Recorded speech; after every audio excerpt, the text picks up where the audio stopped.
Ya sin más, pues os dejo con Javier Martínez, profesor en la Facultad de Economía y Empresa de Barcelona, Economía Mundial, discípulo de Vidal Villa y persona pues que ha ido analizando en sucesivas publicaciones la evolución del capitalismo mundial y la relación entre centro y periferia.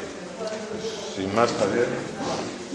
Bueno, como estamos todos ya muy cansados y después de tanta fórmula, pues yo me voy a ahorrar fórmulas, incluso me voy a ahorrar cuestiones de ordenador y voy a intentar ceñirme en 3/4 de hora a plantear una serie de cuestiones en torno al ciclo del capital, que han visto que es como se llama bueno, la sesión que me habían encomendado, una de las sesiones que me han encomendado en este seminario.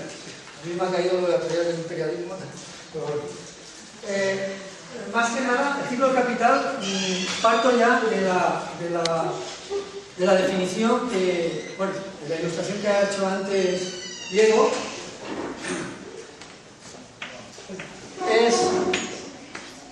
Yo lo voy a poner un poco distinto. Es la utilización de un dinero, ¿verdad?, comprando unas mercancías en el proceso que llamamos la inversión. Yo voy a distinguir un poquito más en las cosas que se compran para invertir. Tendríamos, por un lado, materias primas, por otro lado, los medios de producción, o sea, la maquinaria, en general instrumentos de trabajo, lo voy a llamar medios de producción. Después voy a incluir también una cosa aquí que voy a llamarle en general tecnología, porque en definitiva también se compra tecnología, o sea, conocimiento sobre el uso de las materias primas y sobre los medios de producción, y a veces se compra parte de los medios de producción. Hoy en día tienes que comprar una máquina y además tienes que contratar a una empresa que esté diciendo cómo va o cosas así. Y bueno, todo esto es lo que, como hemos visto después en la fórmula del valor, del valor final, esto es lo que llamaríamos capital constante, es el capital que no va a variar. Y por otra parte se compra la fuerza de trabajo, ¿no? Bien, después se pone esto a funcionar en el proceso productivo, se obtiene un tipo de producto distinto con un valor de uso distinto. Es decir, bueno, si compramos las materias primas de un coche, la maquinaria de un coche, la robótica de un coche, la tecnología del modelo, trabajadores en la fábrica del coche, producen y sale un coche. Que al venderse, pues, por su valor, pues consigue esto es lo fundamental, claro, un D' que sea mayor que D. Si no hay ganancia, no. El capital que se ha gastado aquí es lo que llamamos el capital constante, el capital que se ha gastado asalariando es el capital variable, y el plusvalor, que ya sabemos cómo se produce, gracias a Diego, pues el plusvalor, ¿no? Esto es el ciclo del capital. Igual que hemos aquí en la inversión, hemos hecho un poco de clarificación o de estratificación o de clasificación de lo que normalmente se llamarían los factores productivos, en terminología convencional. Vamos a hacer aquí también una clasificación de estos tipos de productos que se pueden hacer. El proceso productivo sirve para producir nuevas materias primas, más máquinas, nuevos medios de producción, también hay procesos de productores de tecnología, y después medios de consumo, porque todo esto en definitiva es lo que en términos también convencionales diríamos los bienes de capital, aunque ya sabemos que el capital en Marx es otra cosa, pero para ir haciendo la comparación, pues tendríamos después los medios de consumo. Claro, los medios de consumo son de dos tipos: los que van a consumir los capitalistas, que es los medios de consumo de lujo, y los que van a consumir los trabajadores asalariados, que es el consumo necesario o los bienes de consumo salariales. ¿Por qué digo lujo y necesario? Pues una cosa que había planteado, bueno, que planteó Marx, evidentemente, y que se ha planteado antes por parte de Diego, es porque estos medios de consumo son necesarios para reproducir la fuerza de trabajo, o sea, para que los trabajadores puedan seguir trabajando. Y esto también es necesario para que se pueda seguir produciendo en el siguiente proceso, ¿no? y lo que no es necesario es el consumo de los capitalistas, porque los capitalistas no son necesarios para seguir produciendo. Son necesarios para reproducir la propiedad, pero no para seguir produciendo. Entonces, desde el punto de vista de la necesidad reproductiva, o sea, de volver a producir, pues entonces el consumo de los capitalistas es consumo de lujo, no necesario, el consumo de los trabajadores sí que es consumo necesario. Por otra parte, y eso lo explicaría no directamente la economía, sino directamente la sociología o la antropología o la psicología social, también suele ser normal que, o sea, es normal que el consumo de los capitalistas se diferencie en términos de valores de uso, o sea, de las características de los productos, se diferencien de los bienes salariales para demostrar quién es la clase dominante. No consumen el mismo tipo de coche los ricos que los pobres, ni el mismo tipo de vestidos, ¿no? Y hay, digamos, grandes almacenes de ropa y trabajo y tal para la chusma, y después las tiendas ricas, ¿no? Que valen mucho más y eso, claro, lo tienes que llevar. Y entonces otro sistema de hacer, digamos, contentar psicológicamente a los trabajadores es hacer copias de los de lujo, ¿no? Eso parece que llevas, ¿no? Cuando haces las copias de las marcas, ¿no? O sea, que juega mucho en todo esto. Bueno, o sea, esto no tiene más misterio y se puede integrar perfectamente en lo que es el esquema de producción de valor de Marx. Bueno, Marx dedicó en el primer volumen, como más sabido, a explicar la producción de valor. Es decir, a explicar un poco lo que había aquí. ¿Por qué? Porque él decía, lo otro ya es conocido, los otros son mercados.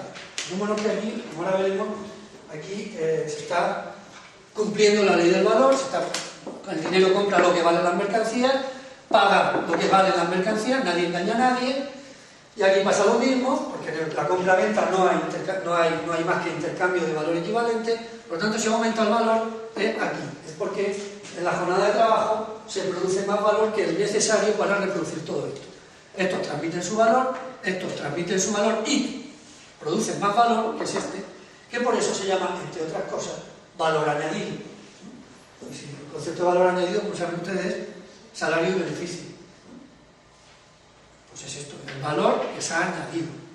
Tampoco tiene ningún misterio. El propio concepto de valor añadido refleja esto. O sea, que no es... Bueno, y entonces, sin embargo, es en el segundo volumen del Capital donde plantea, después de haber explicado el origen del valor, entonces plantea el ciclo en su conjunto, lo que llama el ciclo del capital, el proceso de circulación del capital en su conjunto.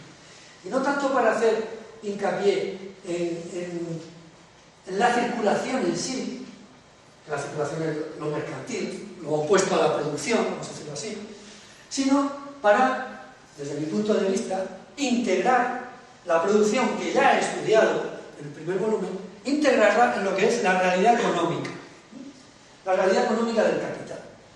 Y a mí por eso, aparte de para leer el segundo volumen, hay que haber leído el primero, ¿no? Pero una vez que ya sabemos cuál es el origen del valor y una vez que ya tenemos clara la teoría del valor-trabajo y lo que son las relaciones estructurales básicas, es decir, la relación entre el beneficio y el salario, la composición técnica del capital, la composición orgánica o la composición capital-producto, me es igual, y la tasa de ganancia. Fíjense que en definitiva se trata de relacionar. Si relacionamos esto, pues tenemos esto lo mismo que hablar de beneficio partido por salario. Esta es la relación capital-salario o la distribución funcional de la renta, y esto es lo que se suele llamar la tasa de plusvalía, ¿no? Y si relacionamos estas dos, pues tenemos lo que llamamos la composición del capital, que pues eso, en una siderurgia es mucho más grande, cada unidad de trabajo utiliza muchos más medios de producción, mucho más capital físico, vamos a decirlo así, y de más valor teóricamente. Y por último, también como se ha explicado, pues la tasa de ganancia sería, en términos globales, la relación entre los beneficios obtenidos y el capital invertido. Vale. Una vez visto esto, que es como digo, también lo que se ha visto ya en la teoría del valor, la visión global del ciclo del capital, pues para mí permite, tiene muchas utilidades, si bien más podríamos decir tiene mucho valor de uso.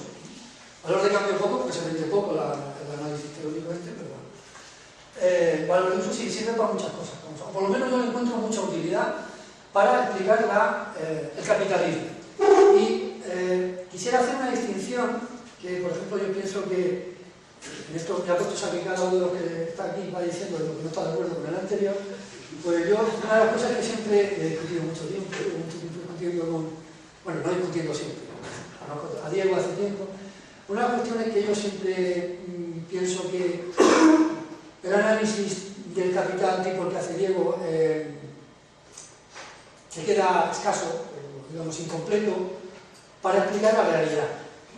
Es decir, puede explicar la economía capitalista en términos de modelos abstractos, pero la realidad capitalista tiene lugar en sociedades donde hay muchos ámbitos que no son meramente el económico mercantil, el económico asalariado, y además incluye muchas otras connotaciones que tienen que ver al final en la definición de salarios, de capital o de beneficios. El Estado, las instituciones, el dinero, las finanzas, etc. Una serie de cuestiones, no solamente en tanto económicas, sino en tantos círculos de poder.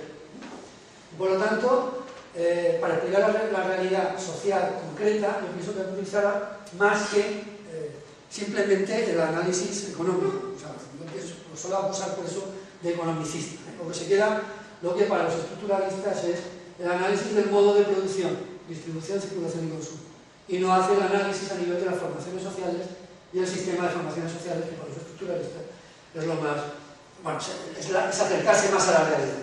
Por supuesto, para explicar las sociedades capitalistas hay que conocer el modo de producción, o sea, cómo funciona el modo de producción capitalista, y cómo funciona el modo de circulación, y cómo funciona el modo de apropiación y distribución. Pero no basta con eso. Ninguna sociedad concreta se explica exclusivamente por un modo de producción. Bien, entonces, a partir de esa idea, pues yo lo que voy a intentar transmitir aquí es como, con el conocimiento básico que explicaré de lo que es el ciclo de circulación del capital, que es del segundo volumen, pues la cantidad de cosas que podríamos ir sacando. Y voy a ir apuntándolas porque ya digo que voy a intentar ser lo más escueto posible, en plan telegama, en todo caso, en muchas sesiones, en las sesiones próximas, de hecho van a poder ver aplicaciones no explícitas, pero sí implícitas de cuestiones que yo voy a plantear aquí. Cuando se hable del desarrollo desigual, cuando se hable de las teorías del imperialismo, cuando se hable de la ecología, etc. Ya verán cómo todo de alguna manera se puede integrar o plantear cómo no se puede integrar. Bien, lo primero que quería decir es, en términos conceptuales, habrá unos cuantos conceptos que Marx en el segundo volumen dedica bastantes capítulos a esto y le da muchas vueltas. Por eso hay que ser muy cuidadoso. Aquí vamos a hacer lo que no le gusta, digamos, a Diego, es la vulgarización.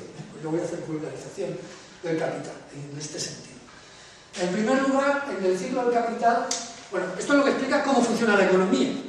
Por lo tanto, ya es una manera distinta de ver el funcionamiento de la economía de lo que sería, cómo lo ve la economía convencional cuando hace aquello del circuito de la renta, empresa, familia, ¿no? Factores, mercado, factores de producción y mercado de bienes de consumo, ¿no? Que todo cuadra y todo muy bien. No, aquí esto es totalmente dinámico, porque esto es producir, o sea, invertir para producir, para obtener beneficio, para vender, para obtener beneficio, para volver a invertir. Es decir, este D' vuelve a ser otro D que vuelve a ampliar la escala inversora para volver a ampliar la escala productiva, ampliar la escala de... O sea, que esto tiene que ser siempre creciente. Por tanto, nada de así, es hacia allá. O sea, el capitalismo es un tren, la economía capitalista, que no se puede parar. No es que va de un lado a otro y entonces vuelve y está dando como un tren de los niños, juguete, ¿no? Y va dando vueltas. No. El capitalismo es un tren que tiene que ir hacia adelante, no se puede parar. Si para, descarrila y, bueno, cada vez que descarrila se van los vagones para allá, pues para acá, se cae gente, bueno, adiós y ya. Pero va a volver a coger velocidad y seguir creciendo, siempre en esa línea. Bien, entonces, en este funcionamiento real del capitalismo encontramos que el capital presenta en primer lugar distintas formas, es lo que Marx llama la metamorfosis del capital. El capital a veces se presenta en la forma de dinero, en otro momento se presenta de forma mercancía, bienes de inversión o bienes de consumo y de inversión otra vez. Lo producido, o sea, los factores productivos o los bienes y servicios que diríamos. En el capitalismo todo eso es capital. Capital mercancía, en forma de mercancía. Pero que tiene un equivalente, que ha sido un equivalente siempre en dinero, es decir, que puede aparecer lo mismo como dinero o como mercancía. Y por otra parte, durante su proceso de valorización, de aumento, aquí, pues asume otra tercera forma, que no es ni el dinero ni las mercancías, sino el capital productivo o el proceso productivo. Y esto es importante tenerlo en cuenta, como veremos, porque cuando, por ejemplo, se habla de la dinámica de expansión del capital o de, entre comillas, internacionalización del capital, pues como veremos, podemos decir, a veces se internacionaliza el capital dinero, si lo que funciona son, el capital funciona, el dinero es lo que se mueve internacionalmente, o eso es lo que nos interesa ver, o cuando estamos hablando de la internacionalización del capital mercancía, por ejemplo, estamos hablando del comercio internacional, de la inversión internacional, o cuando hablamos de la internacionalización del mismo capital, pero desde el punto de vista productivo, estamos hablando de algo tan enviable, tan actual como la deslocalización productiva o lo que llamamos la fábrica mundial, la fábrica global, es decir, que el proceso productivo tiene lugar en varias partes. En un sitio se diseña, en otro lado se mandaga, en otro sitio se fabrica, una parte, un componente, en otro se monta, etc. O sea, ese proceso productivo tiene lugar, se ha desgajado, ¿no? Y a lo mejor, sin embargo, el capital dinero correspondiente a este capital productivo directamente se ha llevado no a todos los mismos sitios, sino que ha utilizado extraños mecanismos de industria maquiladora o subcontratación, etcétera, etcétera.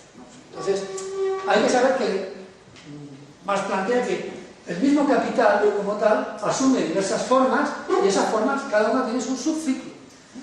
El ciclo de la finanza internacional, el ciclo del comercio, el ciclo de la producción, que pueden coincidir o no. A partir de ahí hay mecanismos, digamos, conceptuales para comparar, pues, cómo las finanzas internacionales se pueden desligar del comercio internacional y de la producción internacional. Como todos sabemos, pues una cosa es la producción del PIB mundial, sin embargo el comercio mundial es superior al PIB mundial y a su vez la finanza internacional mueve muchísimo más dinero, ¿no?, en volumen que lo que es el comercio internacional. Todo esto, al final, cuando uno lo quiere analizar de forma, vamos a decirlo así, marxista, lo puede hacer. Puede hacer, y además con más resultados realistas que no los que no lo pueden hacer porque desvinculan totalmente cada uno de los mercados. Y en segundo lugar, este ciclo también permite entender que hay fracciones de capital, es decir, que los procesos inversores se pueden realizar para obtener distintos tipos de productos y por lo tanto esto lo podemos pensar, por ejemplo, en términos de capital industrial, capital industrial porque se invierte en la industria, ¿no?, para transformar el producto industrial, el producto manufacturado, capital agrícola, aquí habría que incluir entonces la condición natural de la producción, que sería la tierra, o capital minero, por ejemplo, para producir más materias primas, y esto, ¿qué ventaja tiene? Que si pensamos que el proceso de D' en realidad, pues, se le puede aplicar también, o se puede aplicar también este esquema a la división sectorial del trabajo, nos puede, o sea, entre agricultura, industria, distintos tipos de industria, etc. Entonces, también nos puede servir para diferenciar intereses de clase capitalista, en el sentido de que, pues, en un momento determinado, por ejemplo, el capital industrial, que tiene que realizar este proceso con beneficios, puede estar opuesto a su vez, al capital, al D', que lo que produce, la D' son materias primas y que lo que interesa también es producir beneficios. ¿Qué quiere decir? Que al capital industrial le interesa pagar poco por esto, pero que produce esto, o sea, que al final está produciendo materias primas, le interesa cobrar más. O sea, que los capitalistas industriales pueden entrar en contradicción con los intereses del capitalismo industrial, pueden entrar en contradicción con los intereses de la fracción agrícola o minera, sector primario, porque cada uno tiene su D'. O podemos analizar el D' de cada uno de estas fracciones. Esto, por ejemplo, después lo podríamos aplicar, y haré una nota para plantear, por ejemplo, las relaciones que puede haber entre países, economías desarrolladas y economías periféricas, las periféricas primarias exportadoras. Bueno. Y otro concepto también que hay que tener claro es que no solamente estamos hablando, al hablar de fracciones capitalistas, estamos hablando de la clase capitalista, sino que aquí también están presentes las relaciones sociales capital-trabajo. Porque, como bien explicaba Diego, si hay aquí fuerza de trabajo es porque no tiene esto. Porque hay personas que tienen capacidad de trabajo y no tienen recursos productivos para utilizar su fuerza de trabajo. Si lo tuvieran, ya estarían en otro modo de producción, que le llamamos el modo de producción mercantil simple o artesano o lo que sea, ¿no? Por cuenta propia. Pero como si no tienen, entonces entran en el capitalismo que es esto, y entran asalariados. Por lo tanto, aquí están las relaciones de poder. Aquí hay unas relaciones de poder. Yo puedo comprar y tú eres libre para venderme. Ahora, como no me vendas, ya veremos de qué comes. O sea, como no me vendas tu fuerza de trabajo, ya veremos de qué comes.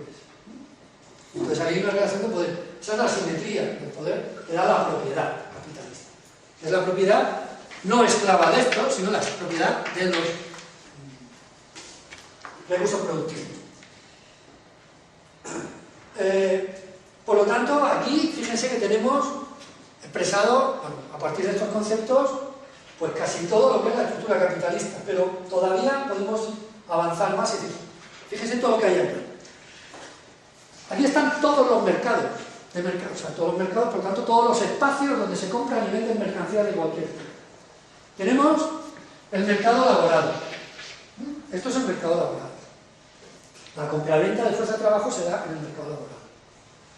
Tenemos el mercado de los productos primarios. Tenemos el mercado de los bienes de capital y de la tecnología. O sea, tenemos lo que se suele llamar en economía convencional, bueno, y en la economía, cuando se estudia economía internacional, estos son los commodities, las materias primas, los productos básicos. Productos manufacturados y aquí volvemos a tener los commodities, los productos manufacturados, que bien, o bien son medios de producción otra vez, tecnología que vuelven a entrar aquí, o sea, el mercado de bienes de capital, o el mercado de bienes de lujo, o el mercado de bienes y servicios salariales. O sea, están los 5 mercados. Todavía se puede plantear otro mercado, que en Marx también está, y es cuando plantea el subciclo de prima. La compra-venta de dinero. Marx ya habló bastante, sobre todo a nivel del análisis del dinero desde el punto de vista de la economía monetaria, más que de la economía monetaria capitalista, pero en cualquier caso, estamos hablando hoy en día de que estaríamos hablando, o podríamos fácilmente concebir, sobre todo en el contexto actual de crisis, que en lo que es el proceso de D', en el ciclo, subciclo de D', en realidad tendríamos que hablar de un otro ciclo a través de mercados financieros que da lugar a un D, y no le llamo de segunda,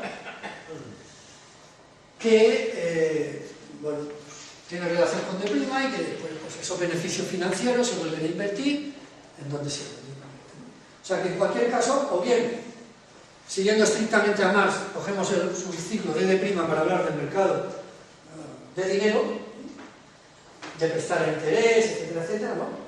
Es decir, para conseguir crédito para la inversión o crédito para el consumo, o bien podemos decir, bueno, además voy a dibujar aquí otro subciclo, que sería un D de segunda, porque aquí, en estos mercados financieros, se puede estar valorizando capital, o sea, aumentando el valor de D, un D segunda mayor que D, independientemente de la producción, independientemente de producir aquí. ¿Y por qué? Y aquí es donde, esto evidentemente no está en Marx.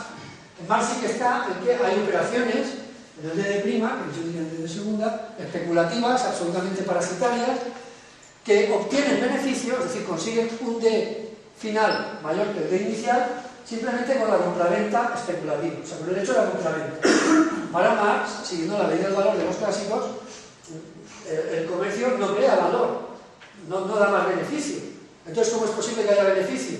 Porque es absolutamente especulativo, es decir, una persona tiene un activo financiero, una parte que es como una alternativa al dinero, o tiene dinero, y vendiendo ese tipo de producto consigue más dinero. ¿Por qué? Porque alguien se lo compra más caro. ¿Y por qué alguien se lo compra más caro y le da beneficio? Porque a su vez piensa venderlo todavía más caro. Tiene expectativa de tener beneficio comprando, pues después volver a vender. O sea, está especulando, pensando que... O Esto es una pelota, así de claro. Yo compro porque inmediatamente ahora voy a vender y voy a obtener beneficio. Por eso sí que hay beneficio en la compra-venta, pero es absolutamente especulativo y no tiene ninguna relación con la creación de valor real que pueda estar habiendo. Es otro tipo de beneficio y es un capital que, al no estar produciendo valor, Marx llamó parasitario, ficticio, etcétera, etcétera. Después lo desarrolló especialmente en 1910 con el concepto de capital financiero, y después ha habido todos los teóricos, sobre todo en los últimos 10 años, que han estado hablando, 15, estamos ya en el 10, pues 15 años, que han estado hablando de la financiarización que tenía el capitalismo en esta última fase y que ha sido el que ha hecho crisis ahora. La crisis actual se puede interpretar como una crisis aquí, pero como esto está articulado, porque la de segunda sirve para crear demanda y volver a invertir, pues entonces ha acabado contaminando a la producción de valor. Es decir, cuando este dinero no ha servido para pagar las deudas que tenían las familias y pagar las deudas que tenían las empresas, pues las empresas han visto que no pueden seguir, y entonces pues tienen que despedir a la gente se empobrece además porque se habían endeudado, etc. Bueno, esto sería ya una explicación de la crisis que no voy a entrar aquí porque es otro de los temas. Pero fíjense que también lo podemos incluir en la explicación del ciclo, es decir, lo podemos integrar en lo que es el ciclo del capital. Por lo tanto, aquí, cuando hablamos del ciclo del capital, para mí es válido un análisis que incorpora, en el que hay que tener en cuenta todos los mercados. Yo cuando hablo del ciclo del capital no estoy refiriéndome solo a la circulación, o al proceso de inversión, producción y venta. No, estoy diciendo, aquí están los 5 mercados, y si quieren más, 6 mercados.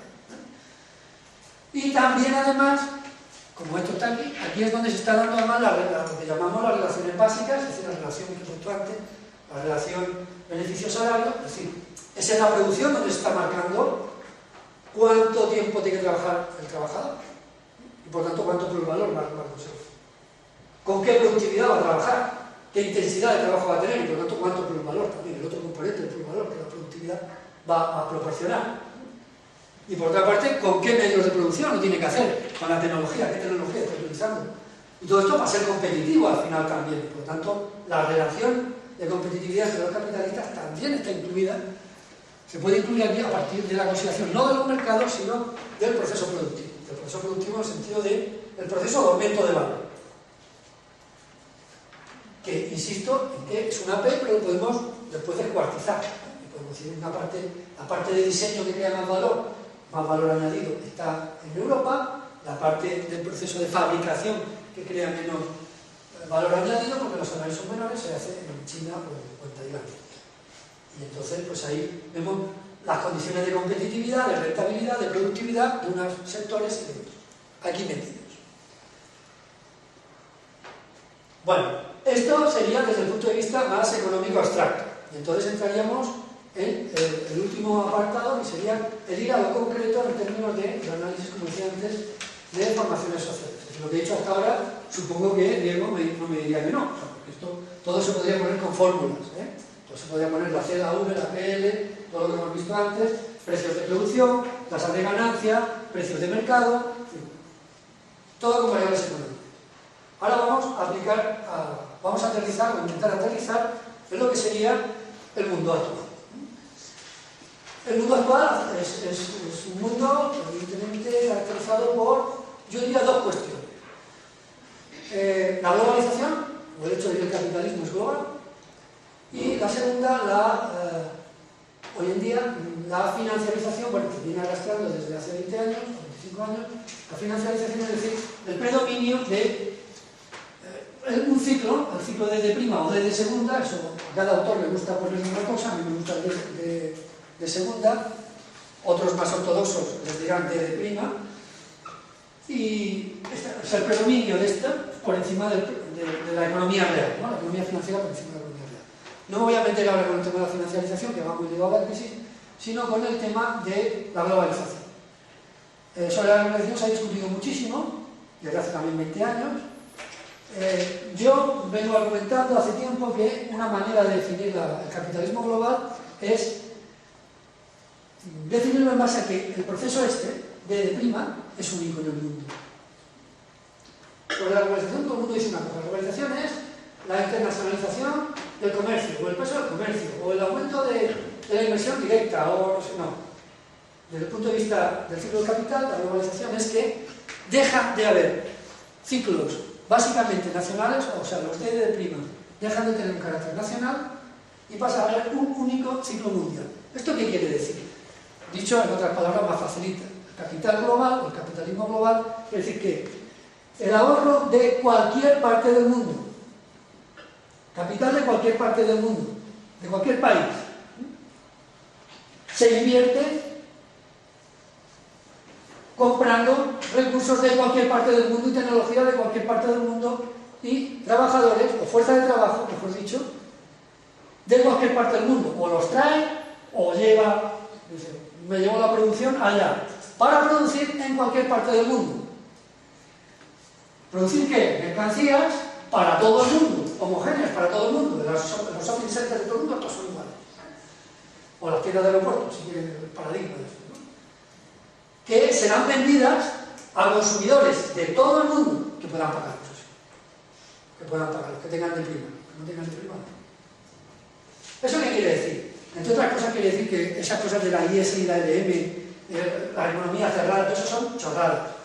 Es como querer decir que la inversión española se va a explicar con el ahorro español. Eso del ahorro igual a la inversión. La inversión española depende del ahorro de yo que sé dónde. En empresas que tienen propiedad, lo podéis saber de quién. Porque son, en definitiva, las economías nacionales pasan a ser territorios en los cuales se concreta de una u otra manera el proceso de prima de un capital globalizado. ¿Que hay capitales no globalizados? Eso ya lo sabemos. Pero en última instancia dependerán siempre de la dinámica globalizadora. Por eso, además, eso nos lo dicen continuamente los políticos y los economistas, y los de las agencias internacionales, las empresas. Hay que internacionalizarse. ¿Por qué? Porque las reglas, la disciplina de los mercados, que se definen en los 5 mercados, se han hecho globales. ¿Tú para qué vas a contratar fuerza de trabajo menos productiva o más cara? Que si te vas a otro sitio, vete a otro sitio, si no, no puedes competir. ¿O cómo vas a comprar una tecnología obsoleta? Que es la que produce tu país, no, hombre, no, comprarla.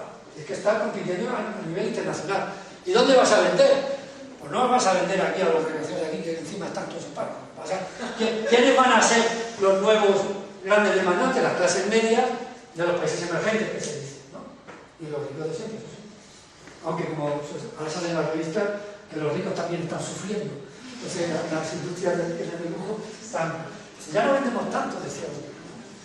Aunque otros decían, no, hay unas empresas que se siguen vendiendo. Son tan ricos, que total, eso sí, han perdido casi un 25 y un tercio algunos de su riqueza. Que era aparente, porque era de esto, ¿no? Estas cosas que tenían no valen nada. No digamos nada si las tenían puestas en medios, ¿no? Un tío de Estados Unidos, que encima se engañó, ¿no? No había nada ahí, pero bueno. Es decir, la globalización o el capitalismo global significa esto y no otra cosa. Pero significa que la disciplina de mercado, o las leyes de competencia y de rentabilidad y de explotación capitalistas se han globalizado. ¿Por qué? Porque todos los mercados están funcionando a nivel global.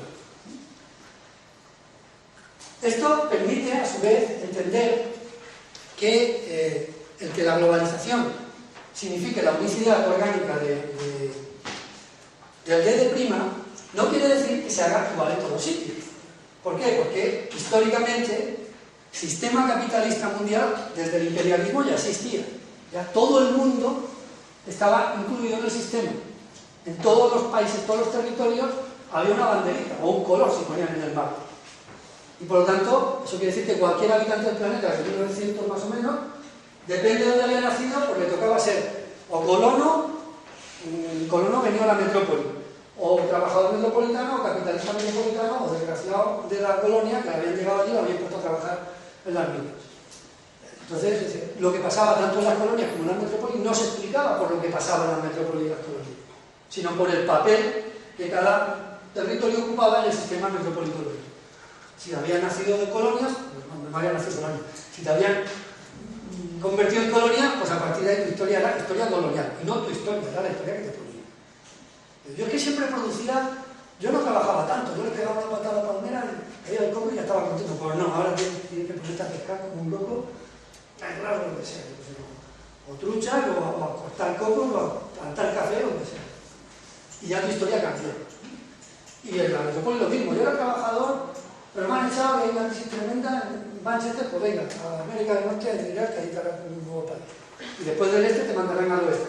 Te topabas con los comanches que yo estaba aquí tranquilo, pues no, ahora te toca ser no colonia, porque los Estados Unidos nunca fueron imperialistas, ¿no? Entre comillas, había sido colonia y tenían la cosa anticolonial, pero su imperialismo, su expansión imperialista la hicieron directamente con el ferrocarril, los carromatos y el séptimo de caballería.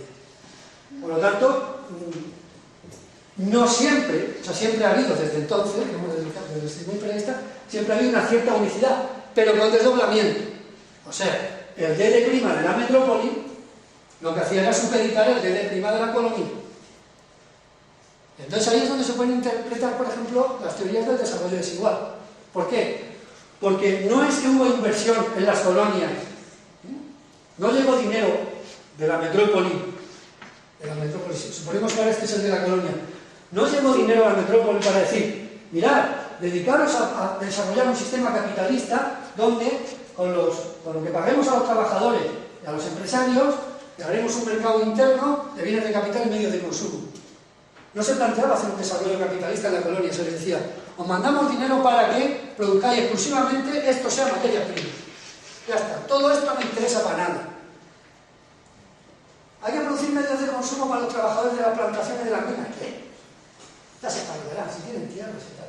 Y si no, les ponemos unas tiendas, además de la propia empresa minera o de plantación, donde además no tienen que comprar lo que tienen que comer. Pagamos una ficha y les bajamos la ficha y entonces, ¿de acuerdo? O sea, que eso es lo que había también mucho, ¿no? Y por lo tanto, ¿qué quiere decir? Que el sistema imperialista supuso crear o articular un DD' de la colonia desarticulado, porque solamente era para producir un tipo de cosas, pero sí que estaba articulado al DD' de la metrópoli. Por lo tanto, había dos DD' claramente diferenciados. Pero también entonces hay una cuestión, como decía, importante para el desarrollo desigual. La expansión imperialista, que se decía que iba a llevar el desarrollo capitalista y el progreso y la civilización a las colonias, no. La expansión capitalista no creaba desarrollo capitalista y progreso capitalista en todo el mundo. Creó su desarrollo atrás, etcétera, etcétera. Porque fue un DD' metropolitano que no desarrolló un DD' colonial, o sea, un DD' capitalista en la colonia, sino una desarticulación o impidió que hubiera un desarrollo capitalista como las metrópolis. Y este esquema de desarrollo desigual se vuelve a repetir, o se mantiene básicamente en cuando hablamos del sistema centro-periferia típico de la descolonización. Ya no hay metrópolis, ya no hay colonias, pero hay centros, que son las metrópolis, ex-metrópolis, y periferias, que son las ex-colonias. Y entonces, no es exactamente lo mismo, ha durado 40 años de sistema hasta la globalización, pero seguía habiendo este doble proceso de declive, ¿no? O sea, por una parte, tendríamos lo que era el capitalismo desarrollado y lo que en términos de análisis estructural llamamos el capitalismo autocentrado. ¿Qué quiere decir? En los países desarrollados queda inversión en factores productivos, estaba hecha para mantener una capacidad tecnológica endógena y un progreso tecnológico y de productividad endógeno, una absorción de valor añadido, y por otra parte pagar salarios a los productores que sean consumidores. Hay que pagar suficiente, el fordismo keynesiano famoso, hay que pagar suficiente aquí para que después se compre aquí. Y por lo tanto, esto dará autocentramiento, la articulación entre la capacidad de producir de una economía y la capacidad de consumir. ¿Qué pasa? Que, bueno, hay desajustes, porque a veces pues, hay momentos cíclicos en que los salarios subían mucho, o que el alza de productividad suponía que hubiera sobreproducción aquí, o sea, se produce demasiado. No porque no se pueda comprar, sino porque se ha producido demasiados coches. Y una cosa es que todo trabajador se pueda comprar un coche, pero cosa es que se tenga que comprar dos, que ni siquiera hay aparcamiento, ¿no? Para tanto coche.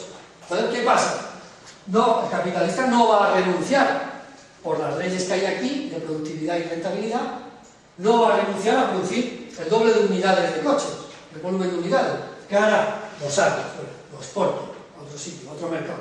Busco la de prima en otro sitio. ¿Qué quiero decir con esto? Que el autocentramiento no quiere decir autarquía, ni muchísimo menos. Quiere decir simplemente supeditar las relaciones externas a esta articulación endógena entre la capacidad de producir y la capacidad de consumir. Y esto es lo que eran los centros. Y las periferias, pues al revés, porque a las periferias se le seguía diciendo: tú has nacido para producir materias primas, porque la teoría de las ventajas comparativas y la curva de Gesterioli te dice que has nacido para producir café toda tu vida. Eres estupendo produciendo café, y por tanto producirás café toda tu vida. Y comerciando café y importando todo lo demás, sacarás ventaja. Ya sabemos que no es verdad, no es del Brevis, pero esa especialización sigue así. Cierto es también que, a partir de la crisis del fordismo en los centros, digamos, la crisis de los 68-75, se va a plantear que, bueno, hay otra manera, y no en el marco del de primas. Se va a decir, bueno, no tanto vas a producir exclusivamente materias primas, sino que ahora vas a producir algunos países medios de consumo baratos para los trabajadores de aquí, con lo cual puedo reducir salarios aquí. ¿Eso qué quiere decir? Eso ya está en el marco de la globalización. ¿Por qué? Porque se trata de globalizar esto, globalizar el fondo salarial, el capital variable mundial. Y entonces, ¿cómo puedo conseguir tener más rentabilidad en los centros cuando estoy invirtiendo mucho capital constante, etcétera, etcétera? Aquí me estoy invirtiendo mucho, en el posfordismo, ¿no? La robótica y todo esto que decíamos. ¿Cómo puedo hacer que los trabajadores no tengan que cobrar mucho? Pues bueno, si es que cuesta muy poco realmente vivir. Entre IKEA y los todo a 100 y todo eso ya está. Ya podéis vivir. O sea, que con un sueldo de 1000 ya está. ¿Cómo consigo todo eso? Haciendo que los bienes salariales se produzcan con salarios no compradores. Es decir, en las semiperiferias industriales, donde los trabajadores cobran muy poco y lo que están produciendo en términos de bienes manufacturados, que son bienes salariales, no son para ellos, son para exportarlos a los centros, para que los salarios de los centros se puedan mantener más baratos. Es decir, que hay una unidad del ciclo a partir de la mundialización o globalización de todas las categorías que entran en el ciclo. Por eso digo que se puede entender, se puede trabajar a partir de la idea del ciclo, no ya en las fórmulas de las fracciones y entonces la fracción financiera, que nos sirve para la crisis, o los conflictos entre las distintas fracciones de capital, sino incluso a la hora de plantear la globalización, pues decir, bueno, ¿qué es lo que está pasando hoy? A diferencia de lo que pasaba antes en el sistema centro-periferia. ¿Quiere decir eso que ya he abandonado el sistema centro-periferia? No, en absoluto. Sigue habiendo centros y periferias, lo que pasa es que la globalización estratifica, y ahora hay centros, semiperiferias y periferias. Pero bueno, esto sería otro tema que ya se planteará a lo largo del seminario cuando hablen del desarrollo desigual y todo eso. Y por último, estoy a punto de llegar a los 3/4, que es lo que quería, plantearles 3 aspectos que también se pueden meter aquí. La ecología, o sea, la economía ecológica, la economía feminista, o del análisis reproductivo, y incluso la crisis, que ya habla un poco, pero los conflictos de la crisis a nivel del sistema, no el conflicto económico, sino el conflicto que va a haber. Y voy a ser rapidísimo. Miren, todos los debates de economía ecológica, en última instancia, saben ustedes que hay básicamente 2 líneas. Los debates son básicamente entre 2 líneas, lo que se llama la sostenibilidad fuerte y la sostenibilidad débil. La sostenibilidad débil viene a decir que, bueno, es todo el discurso este de que con el mercado se puede arreglar las cuestiones del medio ambiente. Se dice interioricemos los costes, que las empresas interioricen los costes medioambientales, creemos, por ejemplo, el mercado de emisiones para así repartir mejor el coste y lograr que no suban las emisiones de CO2, ¿no? Lo que dijo el Banco Mundial ya en el año 92, que dijo que había que hacer un medio ambiente amigo del mercado, ¿no? Había que tratar el medio ambiente como amigo, o sea, que no eran contrapuestos. Esto es lo que Martínez Alet llama, y Jordi Roca llamaban en su libro la sostenibilidad. ¿Qué están diciendo? O sea, ¿qué? No ellos, ¿no? Ellos son de la fuerte. Pero, ¿qué están diciendo que supone la sostenibilidad débil? Meter aquí la ecología. Meterla aquí. Poderla comprar, invertir aquí. O sea, convertir en mercancía, en definitiva, y en lógica mercantil, la problemática ecológica. Es decir, que se le puede poner un precio y si la gente ve que le cuesta mucho, pues no contaminará. Y si obtienen beneficio las empresas no contaminando, pues no contaminarán. O sea, en definitiva, meter aquí la lógica del mercado de bienes de capital. Incluida. ¿Es eso posible? La sostenibilidad fuerte dice no. Aquí hay aspectos que no se podrán mercantilizar nunca. Ni se podrán, ni se deben intentar siquiera mercantilizar. Con la cuestión de la economía feminista, lo mismo. Claro, toda la esfera reproductiva, en última instancia, ¿hacia dónde va? En la reducción de la fuerza de trabajo, porque aquí estamos hablando de lo que llamaríamos la población activa. Pero la población, los seres humanos, la población de un país, son la población activa y la no activa. Los jóvenes, los niños y los no activos, ancianos o no ancianos, ahora no hay ancianos. Entonces, y eso significa los cuidados, el amor, la atención y toda la reproducción de la fuerza de trabajo en términos de lo que otros llamarían el modo de producción doméstico. O sea, todas las tareas, toda la producción doméstica que hay que hacer para que la fuerza de trabajo esté en condiciones de trabajar, pero que los que no están todavía en edad de trabajar o ya han trabajado demasiado, pues que también tengan derecho a vivir, ¿no? Claro, esa esfera reproductiva es una parte de la reproducción de la fuerza de trabajo, porque los niños serán futura fuerza de trabajo. ¿Se puede mercantilizar? ¿Lo podemos meter aquí? Y tanto, y tanto. Es decir, hay muchos aspectos de la reproducción de la fuerza de trabajo y de los cuidados que se están mercantilizando. Es más, se están mercantilizando globalmente. Por ejemplo, los cuidados de la tercera edad, para los que se pueden pagar, pues vamos por la calle y ya vemos a la señora viejecita o al viejecito con su ecuatoriana al lado, su inmigrante al lado. Se ha globalizado los cuidados. Se ha globalizado porque se puede globalizar mercantilmente. Se puede globalizar la atención sanitaria, los cuidados, el cuidado de los niños, ya saben ustedes sobre el PIB, ¿no? Además, el PIB crece si contratamos a una empresa de cuidados de niños y no se lo dejamos a la abuela, ¿no? Porque eso no aumenta el PIB. Ahora, si factura una empresa, eso sí aumenta el PIB, por hacer lo mismo, ¿no? Con lo cual, hay aspectos que claro que podemos, y el amor se puede mercantilizar según algunos, ¿no? Incluso mercantilizar a través del valor virtual, ¿no? Con todos los contactos sociales, ¿no? Las redes sociales, ¿no? En definitiva es una manera de funcionar también. Además es más barata, ¿no? Si dice, porque no hay compromiso, porque en el momento que te casas, dices, ¡pum!, papá, se acabó. Ya no hay relación social. Por lo tanto, las relaciones sociales incluso se pueden mercantilizar. Todo. Pues, afortunadamente, yo soy lo que piensa que no. Que el ser humano, o sea, no se puede mercantilizar toda la vida afectiva, emocional, etc. Hay muchos aspectos que sí. Y el capitalismo ya va por ahí.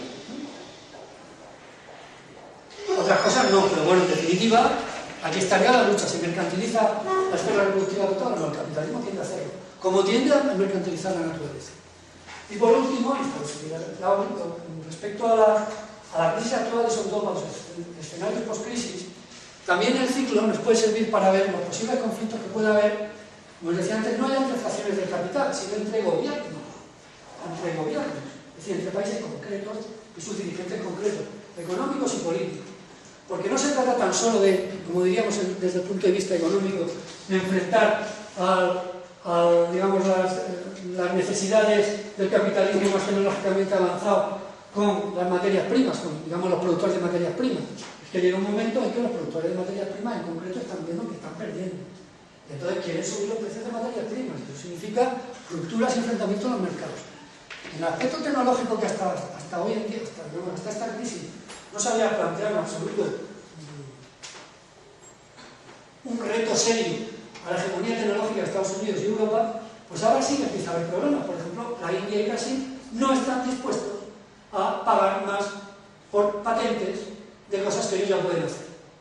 Y no digamos nada a China, que se ha cansado de copiar, sí, copiar por supuesto, pero ya está teniendo capacidad de desarrollar tecnología propia a niveles que antes se pensaba que solo iba a ser para hacer Barbies y televisión. Pues ya, ahora puede hacer muchas más cosas. Y no está dispuesto. Y en el contexto de la crisis, eso quiere decir que los enfrentamientos que puede haber aquí y aquí, entre países, entre las semiperiferias, decíamos, Brasil, China, sobre todo China, Brasil, India, Rusia, y bueno, Rusia más que nada por aquí, por la energía, y algunos meten a Sudáfrica y dicen BRICS, supongo que para meter a alguien de África, porque así que África no hay nadie, ¿no? Porque Sudáfrica ni demográficamente ni económicamente se puede poner al nivel de India, China, Brasil y Rusia. Aunque Rusia, insisto, es muy primaria. aparte del complejo militar industrial, no rasca mucha bola. ¿Sí? Vende petróleo y gas. Entonces, esos conflictos que tienen que ver con la política internacional, que tienen que ver con que la salida de la crisis, a esta crisis, ya no será simplemente una crisis económica, será de un modo de crecimiento, pues tendrá que dar soluciones a conflictos, digamos, internacionales, de posiciones en el sistema que podemos situar así. Es decir, China y Brasil, sobre todo, no están dispuestas a tener un papel secundario aquí, aquí y aquí. ¿Sí? Por otra parte, los centros necesitan a esas semiperiferias, sobre todo aquí, porque son los que van a tirar de la demanda de la producción. Son los que, además, lo dice hasta Wall Street Journal, ¿verdad? Hay que confiar en la demanda de las clases de los 200 millones o 250 millones de habitantes de clases medias de China y la nueva clase emergente de Brasil y los nuevos ricos rusos, que son los que además van a, sobre todo los rusos, ¿no? Son los que dan más lujo. Entonces, así es como podemos también analizar la problemática del cambio que va a haber en el sistema, que lo va a haber, y se está viendo. Por lo tanto, bueno, un plan muy rápido y muy telegráfico. Lo que quería en esta sesión era pues animarlos a que miren, que piensen en términos del ciclo del capital. Es decir, que no es simplemente un rollo de letras y fórmulas y esto es solo para compararlo con la teoría económica, que va, es muchísimo más bueno, o sea, sirve para muchísimas más cosas. Es multiuso, digamos. El ciclo del capital también es multiuso. Porque, aparte que económicamente te explica, se sirve para explicar los problemas de cada uno de los mercados, de las fracciones de capital, etc. O sea, si te metes en cada cosa concreta, si haces análisis concretos, además te puede dar una visión global de los problemas del capitalismo real en la actualidad, como tal capitalismo global, es decir, como tal articulación político, social y económica de toda la humanidad, porque ahora mismo todo el planeta está organizado de forma capitalista. Y esperando que despertar su curiosidad y que busquen en esta metodología explicaciones a lo largo del seminario, pues lo dejo aquí. Si hay alguna pregunta, pues a por ella, no tengo que dejar un poquito.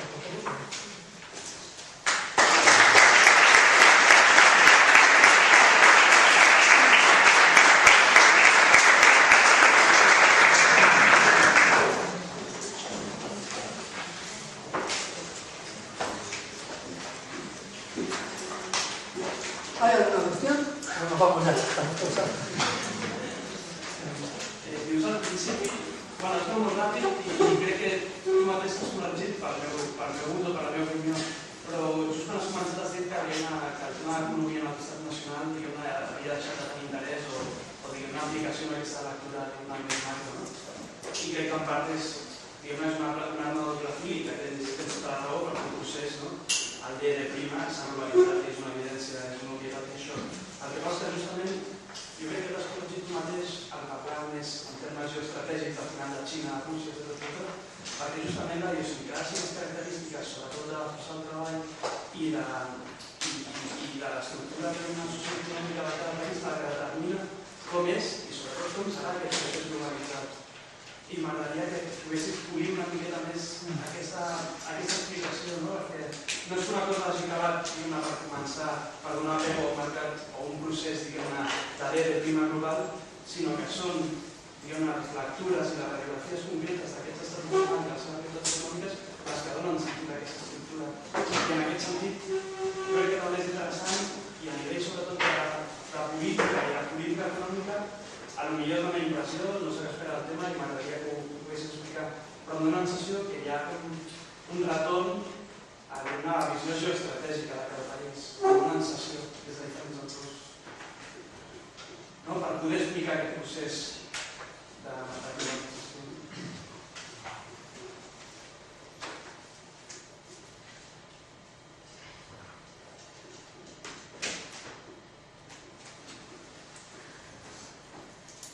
No sé si hacemos más y después. Sí. Bueno, lo primero, si crees que tiene algún sentido, si nos puedes ilustrar qué tipo de efecto tuvo el pacto de Bretton Woods en el tiempo. Y si me permitís algún paréntesis, que si hemos convenido con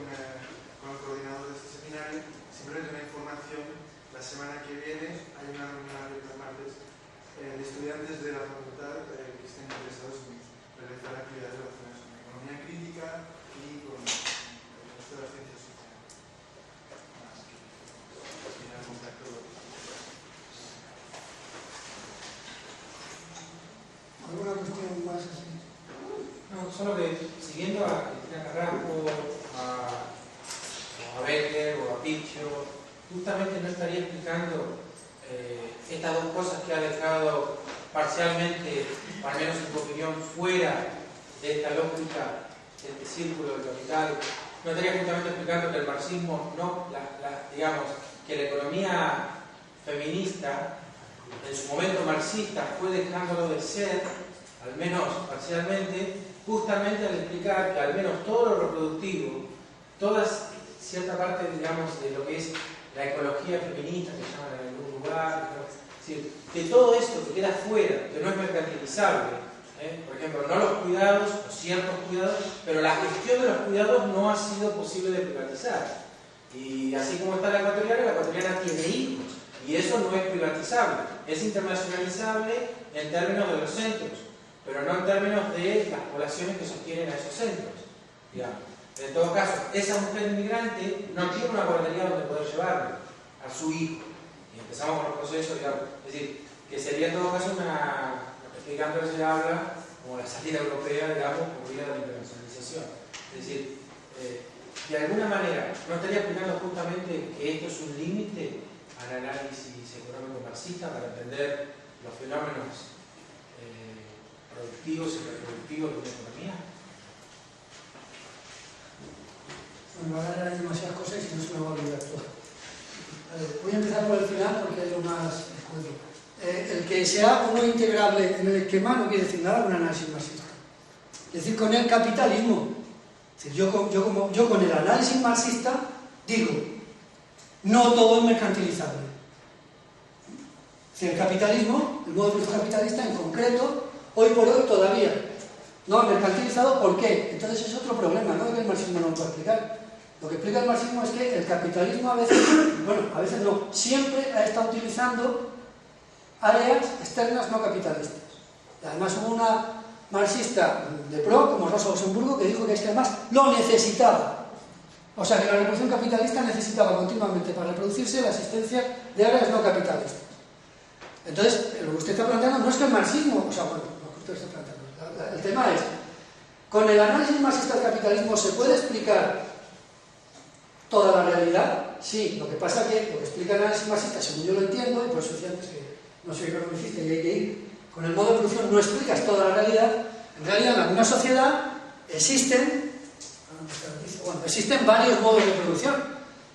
Y el modo de producción capitalista, para resolver una serie de problemas que tiene, por ejemplo, abaratar absolutamente la fuerza de trabajo más allá de lo que significa la fuerza de trabajo y tener que, o sea, para abaratar la reproducción de la población no activa, utiliza o deja que exista modos no capitalistas, el campesinado pobre, el trabajo por cuenta propia, el trabajo familiar no remunerado, etcétera, etcétera. ¿Por qué no acaba con ello? Porque es funcional. Y la prueba está en la economía de plantación, que es más capitalista que otra cosa, y sin embargo, pues a los campesinos que con el salario que cobran no pueden vivir y tienen que mantenerse después con una economía de autosubsistencia. ¿Eso quiere decir que las plantaciones de café, cacao, exportadoras no son capitalistas? Claro que están integradas en el sistema capitalista, por supuesto que están integradas. Es más, están integradas desde el principio. Lo que pasa es que al capitalismo le interesa, digamos, reducir los costes de la población a esos niveles, o sea, por esos mecanismos.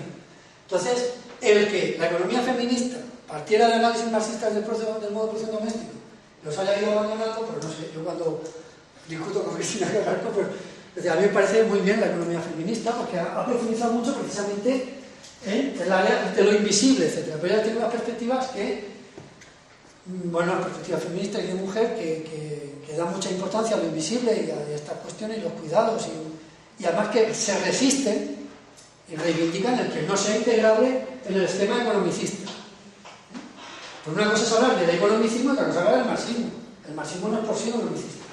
Por supuesto que puede haber marxistas economicistas, como puede haber feministas economicistas, como, bueno, pues eso ya son etiquetas. Entonces, en ese sentido, sí que, a la primera que decías, efectivamente, aquí es donde está la economía feminista diciendo, esto no es integrable y por eso ni la economía, o sea, ni el análisis marxista del capital, ¿vale?, ni el análisis, por supuesto, ortodoxo de la economía mercantil pueden dar lugar a una interpretación correcta de la realidad que está basada en una economía reproductiva muy potente que equivale casi a, según como se pone ya, al 60% puede ser, ¿no? Pero, fíjense lo que he dicho, el análisis marxista del capital, no el análisis marxista en general, ¿vale? O sea, yo esto que digo esto es para mí el análisis, bueno, esto es lo que yo deduzco como, digamos, como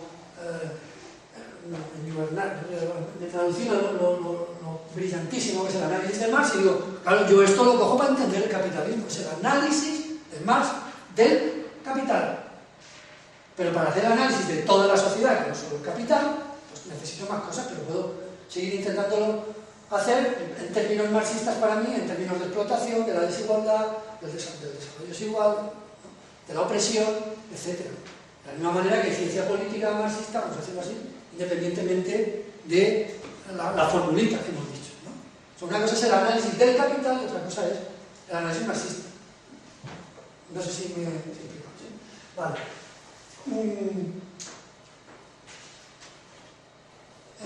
Ahora voy a la mitad, la cuestión del pulir regional y lo global, lo regional, lo nacional, y si se vuelve la crisis y todo esto. Esto es totalmente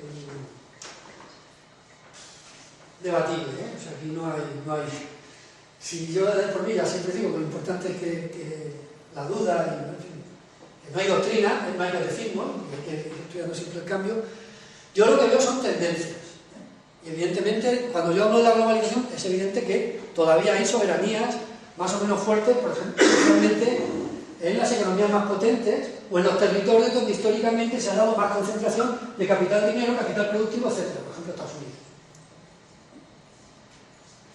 Ahora sería el marco en Europa, sería la Unión Europea, desde el punto de vista de que concentra más capital de este, más capital de este, más capital de este, etc. Y más capital de este. Ahora bien, ¿Estados Unidos se puede... ¿Ustedes creen sinceramente que Estados Unidos se puede explicar hoy en día por Estados Unidos? Yo soy de los que piensa que no hay cada vez menos. La solución de Estados Unidos para la crisis no está en Estados Unidos, eso lo tiene clarísimo los estadounidenses. ¿Eso qué quiere decir? Que una cosa es hablar de los espacios económicos y otra cosa es hablar de los gobiernos, los países, etc.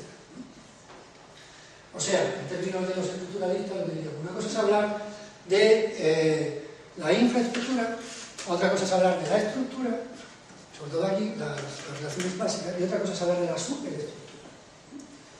Que tiene que haber articulaciones, evidente. ¿Cuál es el problema de la globalización capitalista? El problema es que esto está globalizado y la superestructura no. O sea, no hay mecanismos de regulación de estos mercados, de las relaciones políticas y de poder que hay entre la competencia intercapitalista. No hay. Solo hay una, que es la OMC, y está teniendo una vida de mucho disgusto. O sea, que necesita hacer nada más que disgusto.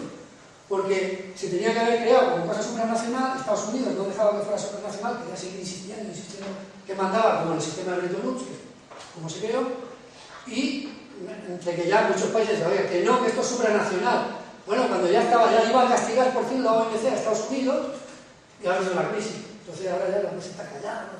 ¿Ustedes saben algo de la OMC últimamente?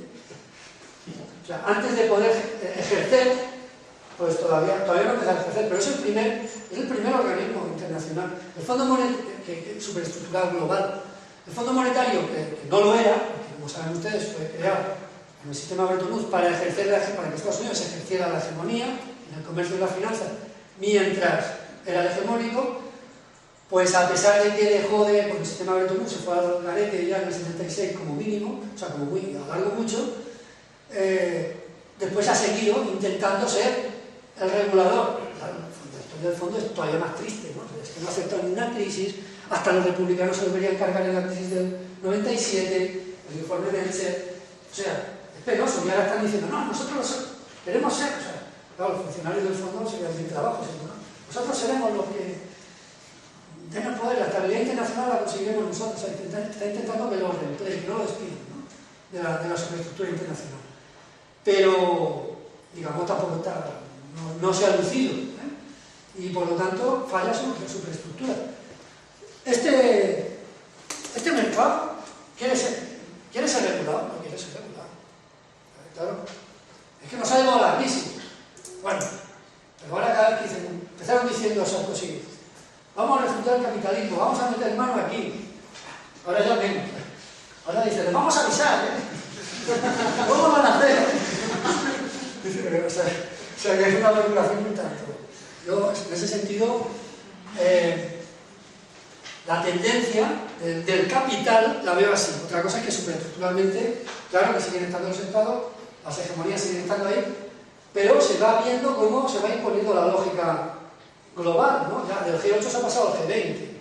¿Por qué? Porque los otros 12 dijeron que no estaban ahí, dijeron, oye, que no. Y los otros dicen, sí, venid porque es importante aquí, sobre todo aquí, ¿no? Y aparte porque tenéis mucho de mi deuda, ¿no? O sea, entonces es peligroso, ¿no? Porque pueden desestabilizar. Ahora bien, de ahí a que no pueda haber políticas estatales, nacionales, de lucha contra la crisis, de lucha social, no, yo no he dicho eso. Eso no lo planteo. O sea, lo que no se me ocurriría es decir, como el capitalismo global, mientras no haya una lucha global, no vamos a poder luchar contra el capitalismo. Porque, de hecho, el capital se está dando continuamente en zonas, o sea, y a través de mecanismos de opresión, explotación, en los centros fabriles, en los centros de formación, en el pago, en la ideología consumista, etcétera, etcétera. Por tanto, hay que luchar en todos los ámbitos donde uno puede. Y mientras haya determinados ámbitos, que eso sí está claro, que mientras no haya superestructuras globales, la única superestructura que tiene el capitalismo, o los capitalistas, mejor dicho, porque el capitalismo no tiene superestructura, la única superestructura que tienen los capitalistas para regular los conflictos, la competencia entre ellas, los distintos mercados y la contradicción capital-trabajo, lo único que tienen son los estados nacionales, las constituciones, los sistemas jurídicos, etc. Y eso tiene fundamentalmente un carácter nacional. ¿Y por qué no se globalizan? Pues que se lo pregunten a Pastrana y a Garzón y todos estos, ¿no? Que intentó hacer justicia internacional. ¿Por qué no? Porque como tenemos, afortunadamente, la tradición de lucha anticapitalista y por la democracia y por los derechos de los trabajadores y de los ciudadanos, heredada del nacimiento del capitalismo en Europa, si eso, que son conquistas sociales de derechos, después de mucha lucha, de 2 siglos de lucha del movimiento obrero y los movimientos sociales, si eso se tiene que universalizar, eso los capitalistas les tienen un pánico tremendo, ¿no? Eso es lo que no quieren, eso es lo que no quieren, eso sí que no quieren globalizar, la ciudadanía universal, ni los europeos, ni los capitalistas europeos. Cuando hicieron el proyecto de Constitución Europea, ya se...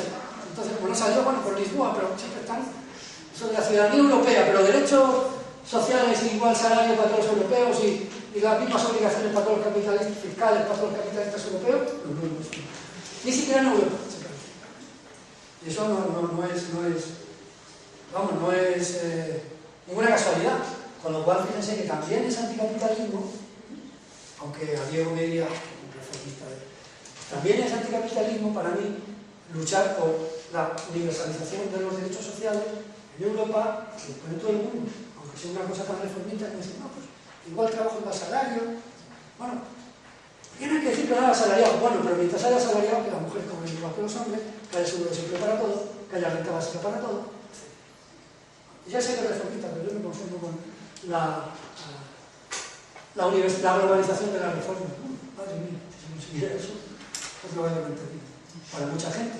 Y aumentaría además la conciencia y las posibilidades de preparar a la gente para las transformaciones continuadas, no para la parte final, que ya me lo pedí un tiempo, ahora no lo veo, pero para todo, sin parar. De derrota en derrota hasta la victoria final. No sé, hasta la derrota final. De derrota en derrota hasta la victoria final.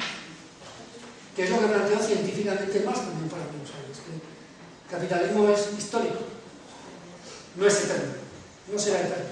Probablemente será su generación la que vea los grandes follones a mitad del siglo que dice Wallenstein se acabará el capitalismo, ¿no? Pero a costa de qué y cómo. Ya se lo van a dar ustedes.